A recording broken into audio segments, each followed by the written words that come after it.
Plaisir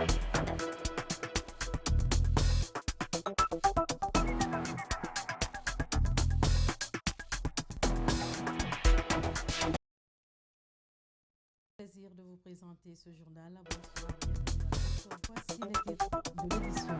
Le nouveau Premier ministre de la transition guinéenne est enfin connu. Il s'agit de Mohamed Beavogui, fonctionnaire international. Après sa nomination, place aux réactions politiques à suivre dès le début de ce journal-là. Le collectif des agents impliqués dans la riposte contre le coronavirus accuse les responsables de l'ANSS de détournement.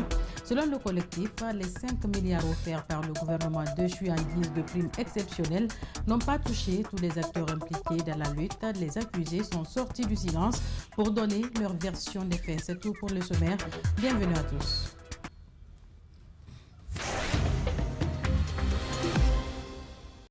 Mamadi Doumbouya avait bien promis qu'aucun ancien... Nos excuses pour... Je vous le disais au sommaire, l'opposition a réagi à la nomination hier mercredi du nouveau Premier ministre de la Transition, Faya Milimono, Mamadouba Badiko et autres sont tous unanimes que Mohamed Beavogui est l'homme qu'il faut à la place qu'il faut. Toutefois, il rassure qu'ils ne tarderont pas à dénoncer s'il ne répond pas aux attentes des Guinéens. Justin Leno, Abokardine Kamara. Mamadi Doumbouya avait bien promis qu'aucun ancien dignitaire ne fera partie du nouveau système. La nomination de Mohamed Beavogui réjouit les opposants. C'est le cas de Mamadouba Badiko de l'Union des forces démocratiques qui affirme que le nouveau Premier ministre n'est pas de l'ancien système qui le qualifie de corrompu. Mohamed Beavogui peut être l'homme de la situation. La première chose, c'est qu'il en a les compétences, des compétences reconnues au plan même international, qui a ses exigences, qui ne sont pas celles de la Guinée. Et il a un engagement patriotique. C'est quelqu'un qui a une certaine ambition réellement de rassembler tous les Guinéens. Mais l'autre élément qualitatif, c'est qu'il n'est pas du sérail. Il n'est pas engagé dans le système politico-ethnique corrompu guinéen. Dr Faya Milimono du bloc libéral lui aussi dit connaître Mohamed Beavogui. Selon l'homme politique, le parcours de l'homme est rassurant. L'homme que je connais, et il faut ajouter le fait qu'il n'est pas politiquement affilié à une formation quelconque. Et ça, c'est un atout également, parce que ce qui va arriver à un moment donné de cette période transitoire, il sera question de laisser une compétition se faire de façon équitable. Le leader du bloc libéral ajoute que le peuple de Guinée ne fera plus de cadeaux à tous ceux qui voudront décevoir la nation. D'ailleurs, les voix ne tarderont pas à s'élever, ajoute-t-il. Ce sur quoi nous avons toujours insisté, c'est de faire en sorte que la justice établisse. Et c'est ça, en fait, un chantier extrêmement important de cette période transitoire. Il faut que les audits soient faits. Les audits ne doivent pas se limiter aux 11 dernières années. Il faut qu'il y ait des audits pour que l'on comprenne ce qui s'est passé. Après sa nomination, l'opposition souhaite à ce que Mohamed Beavogui touche les sujets les plus attendus, notamment la rentrée des classes, le panier de la ménagère, mais aussi les infrastructures routières. Et sans compter les problèmes du pouvoir d'achat, les problèmes économiques et le blocage total de la machine de l'État depuis pratiquement 3 ans qu'on est engagé dans ces affaires du 3e mandat. Ses opposants sont unanimes que Mohamed Beavogui a du talent. D'ailleurs, lors de la grève générale de 2007, sous le régime de feu général Lansana Conté, il avait été choisi parmi 4 personnes proposées pour le poste de Premier ministre. Un choix que l'ancien président feu général Lansana Conté ne fera pas. La coalition des organisations de la société civile a présenté ce jeudi son mémorandum pour la transition à la presse, composé de 7 pages. Ce document de conduite de la transition a été remis aux nouvelles autorités du pays pour l'émergence d'une Guinée nouvelle. La coalition propose entre autres d'organiser une transition de réformes publiques visant à assainir les finances publiques et mettre les Guinéens au travail. Rosaline Goto Monemou, Aliouba. Cette coalition est composée de 10 organisations de la société civile guinéenne. Elle compte veiller sur l'application de tous les engagements pris par le CNRD depuis la prise du pouvoir. Pour la réussite de la transition, la coalition suggère à la junte, entre autres, la restauration de l'état de droit par la justice et l'organisation d'un dialogue politique. organiser les états généraux de la justice, organiser un dialogue politique inclusif, la définition et la présentation d'un chronogramme objectif et réaliste. Dans ce mémo de cette page, la coalition propose 5 axes prioritaires pour une transition réussie. Unité nationale, justice et citoyenneté. La promotion de la bonne gouvernance, du contrôle et la répression des délits économiques, financiers et administratifs. Réforme du système politique pour une démocratie de développement. Les réformes de l'administration territoriale, de la décentralisation et du développement local. La promotion de la diplomatie ou la justice transitionnelle et la régulation des médias et de l'information. Pour le choix du Premier ministre en la personne de Mohamed Beavogui, la société civile s'abstient de juger l'homme. Elle reconnaît cependant que son CV est riche et compte attendre les actions de l'homme pour les appréciations et critiques. Nous pensons aujourd'hui, après ce décret, que l'homme, à travers son CV que nous avons pu parcourir, répond à un certain nombre de critères. Mais comme vous le savez, on ne peut pas juger l'homme avant qu'il ne commence à mener ses actions. Il sera jugé à travers ses actions sur le terrain. Ce qui est important pour nous, c'est de lui dire aujourd'hui qu'il y a un travail important qui l'attend. Ce mémorandum a été remis aux nouvelles autorités du pays. La coalition des organisations de la société civile guinéenne s'est comptée sur le Conseil national du rassemblement et de développement pour la prise en compte de ces différentes propositions pour une transition de réforme publique, inclusive, réussie et apaisée en Guinée.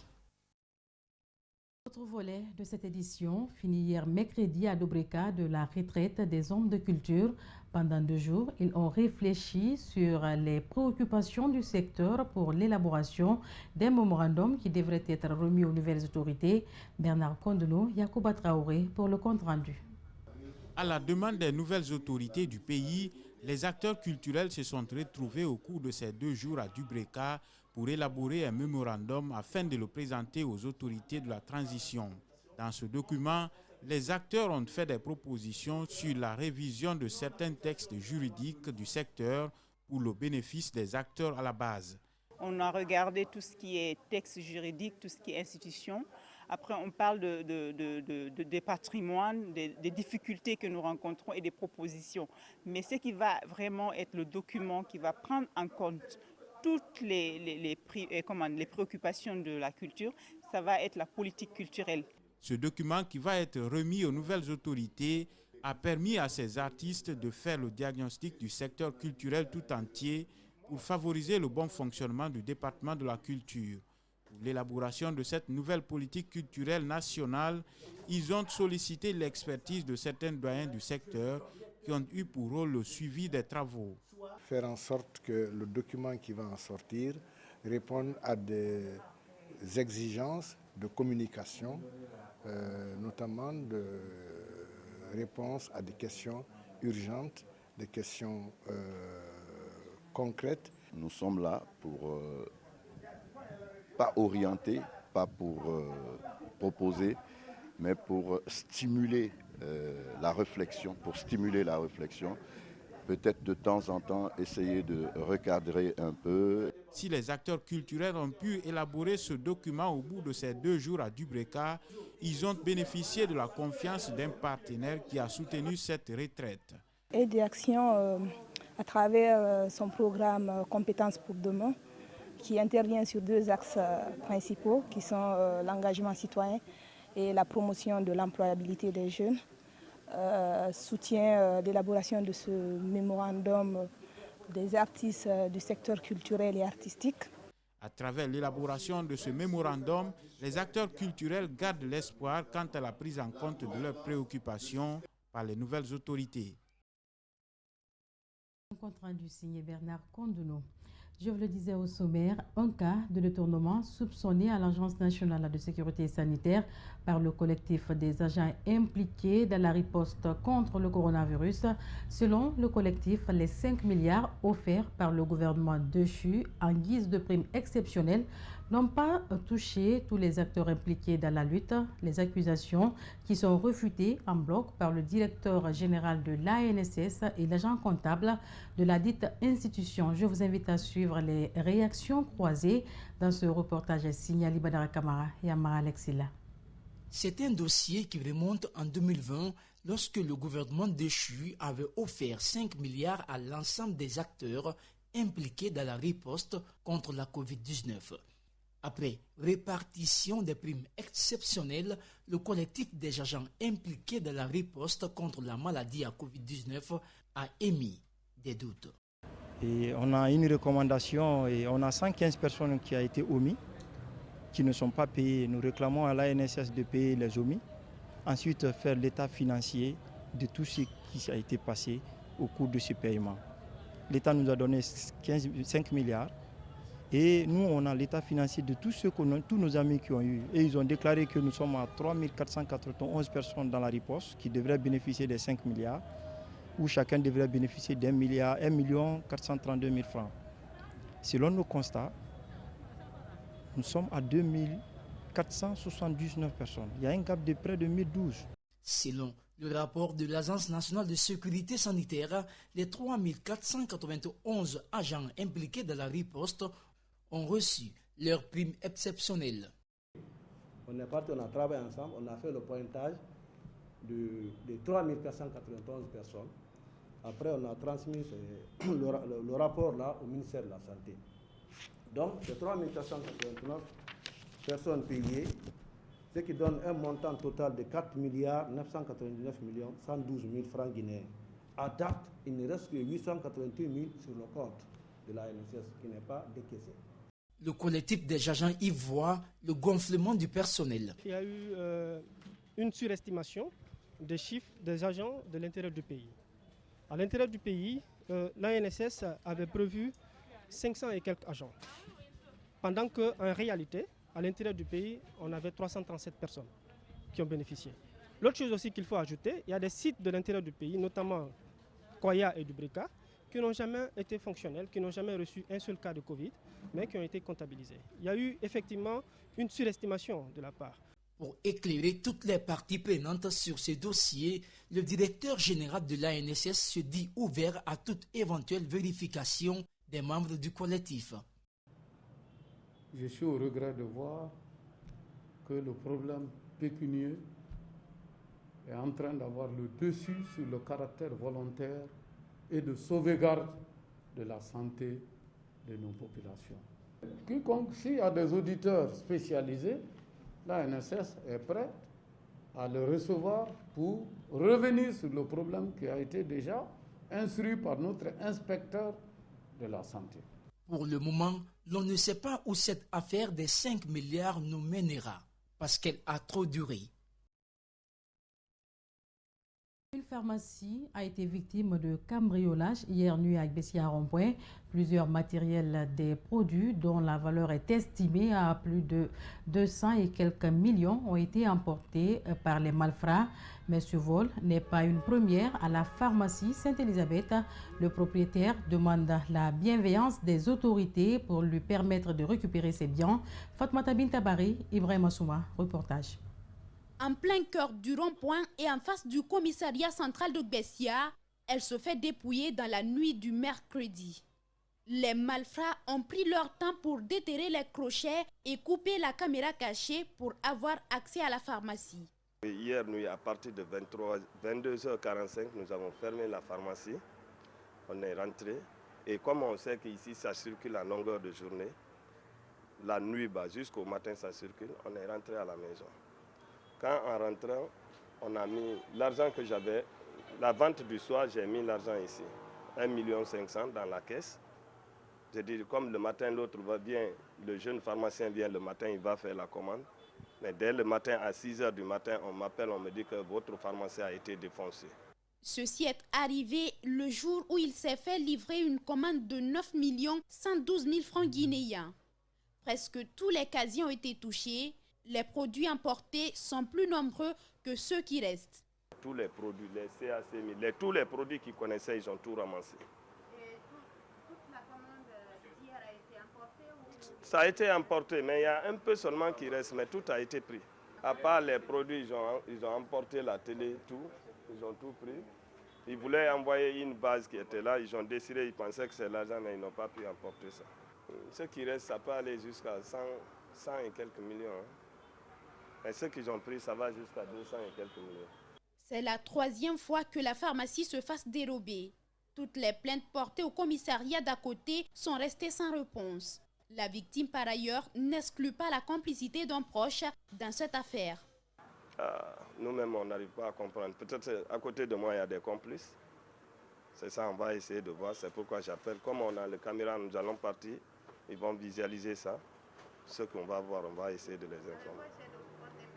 Oui, on a déjà porté plainte à la police de Bessia ici. Ils nous demandent de faire l'inventaire pour les déposer. Pour remédier à cela, Dr Derrick Pascal Pivy envisage de sécuriser cette zone et demande en outre à l'État de lui venir en aide. Comment vivent les migrants retournés? Que sont-ils devenus? Ont-ils pu se réintégrer? Envisagent-ils de reprendre le chemin de la migration irrégulière?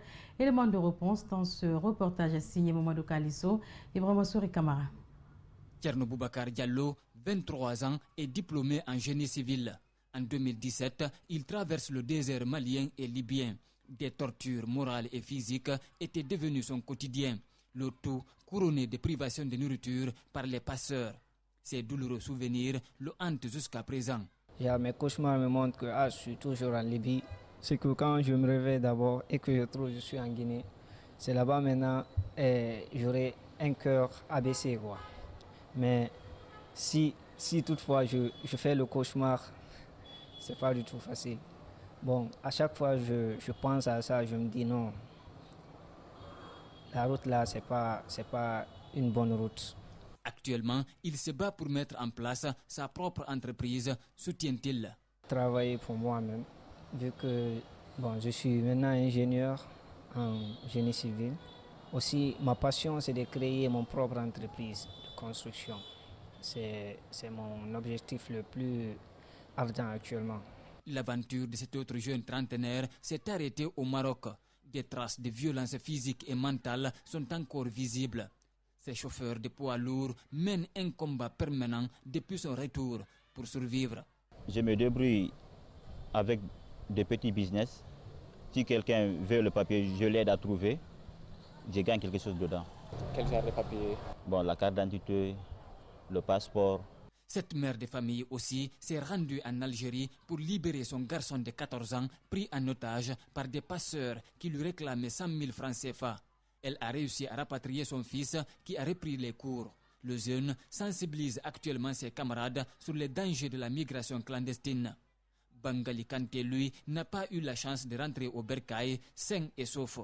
Il a subi un accident de travail en Algérie. Après 6 mois d'hospitalisation, il a été rapatrié. Depuis, son mal s'empire. Ça fait 2 ans et demi comme ça, je suis couché au lit. Je ne vais nulle part. C'est mes parents qui m'ont fait tout. Je mange comme ça en couchant, tout. Tout ce que j'ai fait sous le lit ici. Je ne vais nulle part. Des neurologues affirment qu'il peut guérir, mais sa famille manque de moyens. Je demande aux personnes bonne volonté de venir au secours, de m'aider. Vraiment, je suis fatigué. Mes parents n'ont rien. Tous ces migrants ont un point commun, ne jamais reprendre le chemin de la migration clandestine. À peine nommé par le CNRD, le nouveau Premier ministre de la Transition penche déjà ses objectifs sur l'amélioration des conditions de vie des Guinéens et la réconciliation. Mohamed Beavoyi dit être conscient de l'ampleur de la tâche qui lui est confiée. Antoinette Dédé Onivoyi et Brahma Souma pour nous en dire plus.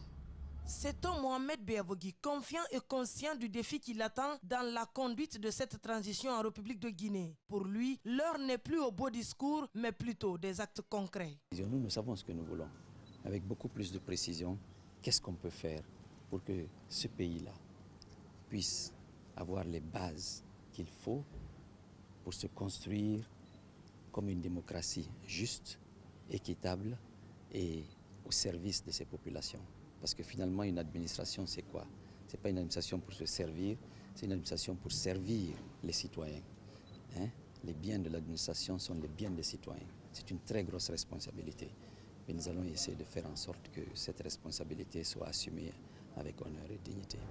S'agissant de sa mission et celle de son gouvernement, l'ancien sous-secrétaire général de l'ONU est clair.